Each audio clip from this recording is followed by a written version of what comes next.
Our hearts beat to the city streets. We began to feel the fire.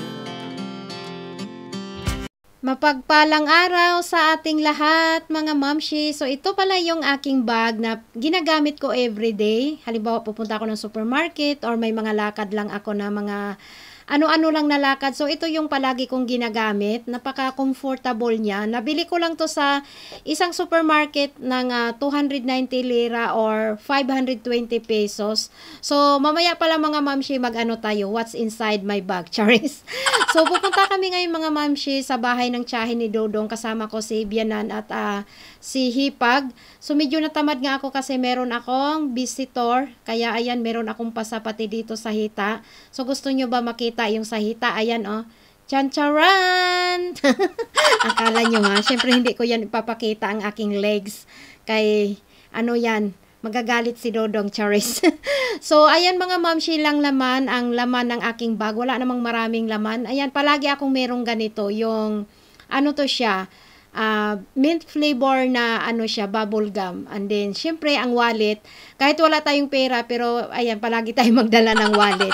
At ayan, si Dodong, palagi yan nandyan, syempre, para hindi ko siya mamiss. Charot.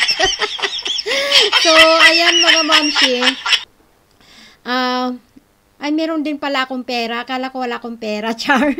Hindi ako nagdadala ng malaking halaga mga mamshi na cash. Kasi ginagamit ko lang din yung cash pag halimbawa namimili ako yung tinatawag dito na bazaar. Or parang market day sa atin yung mamimili ka ng gulay, mga prutas, ganyan. So, ganun, hindi ako nagdadala ng malaki. Kasi ang palagi ko namang ginagamit pag nag-grocery ako is yung card. So, itong itim na maliit na bag is ano to siya, ang laman niyan is passport. Hindi ko alam kung bakit, mula pa noon, lagi ko talagang dinadala ang aking passport. Kahit magpunta lang ako ng supermarket, dala-dala ko yan kasi hindi ko yan tinatanggal dyan sa bag. Pag nag-change ako ng bag, so saka ko ililipat din siya. Pero palagi ko talagang dala yan. Hindi ko alam kung bakit, pero nakasanayan ko na siya. At ayun lang ang laman ng ating bag mga mamshi. So, ready to go na tayo.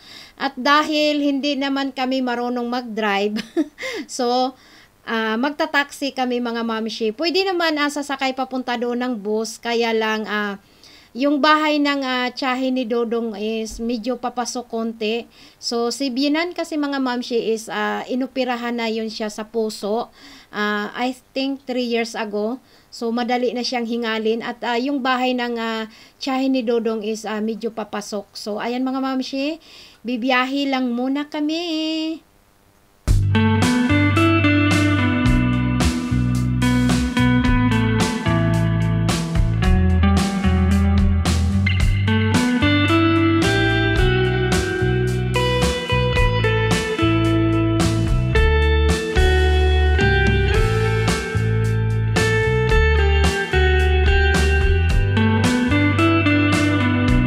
So, ayan, mga mamshi, nandito na kami. At ayan, meron silang alagang ibon. Actually, many times na ako nakapunta dito, mga mamshi. Kasi, yung, ano talaga to siya, mga mamshi?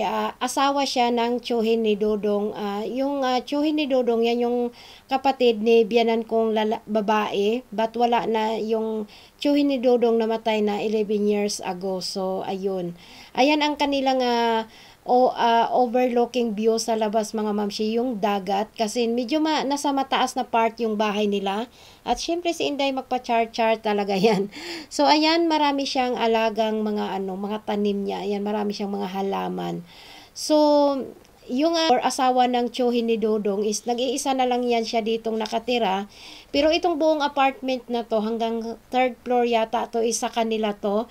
And then yung tatlo niyang anak lahat is may asawa na. But yun yung nakatira nandoon lang din sa taas.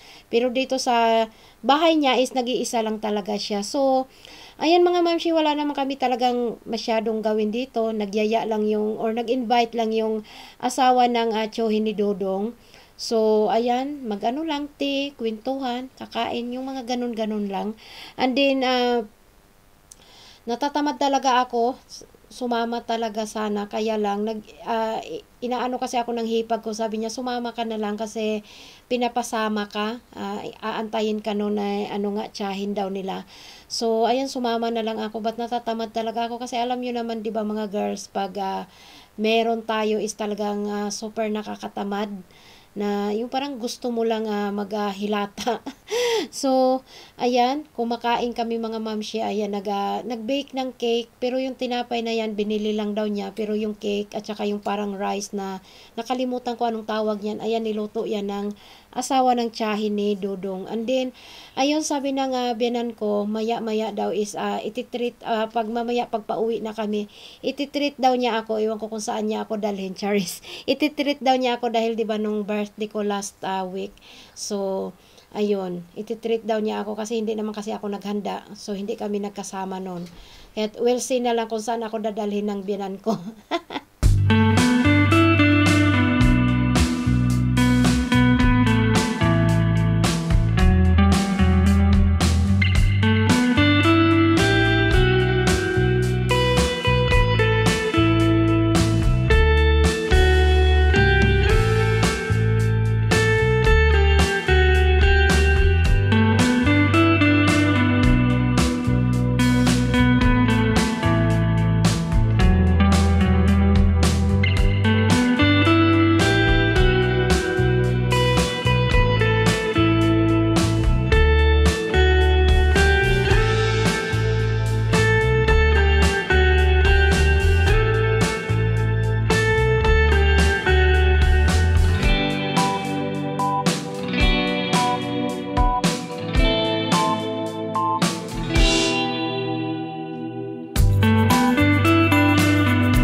It's already 7:30 in the evening mga mamshi, but maliwanag pa kasi ganyan dito pag summertime, mag-start yung pagdidilim is na sa mga 9 p.m. na.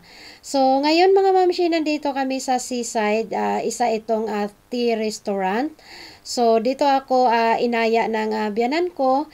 So super happy ako kasi yun ang sabi niya kanina, i-treat nga daw niya ako sa birthday ko. So sabi niya pagpasensyahan mo na, ito lang daw ang kaya niya. Pero sabi ko okay lang, no need nga na mag-treat pa. Pero ayan, gusto niya na ayan, mag-chill-chill daw kami dito.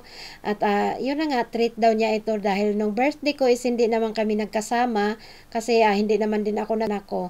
So napakasimpleng pag-treat ng biyanan ko, pero napaka super happy ako at syempre super na-appreciate ko dahil syempre kahit sa simpleng paraan, parang kumbaga pinakita nila na love kanila, hindi nila nakalimutan yung birthday mo, although binati naman na nila ako noon at binigyan pa nga ako ng biyanan ko ng regalo noon na t-shirt. But ngayon is sabi niya nandito na lang din tayo sa labas, so before tayo uuwi, ayan, dadaan nga daw kami dito sa ano. So sila nang hipag ko, ang ininom nila is Turkish coffee, but ako is yun yung in-order ko, yung tawag noon is American coffee daw at may pa-bubbles pa sa ibabaw. So ayan mga mamshi, mag-chill-chill lang muna kami dito sa napakagandang view at maya-maya uuwi na din kami.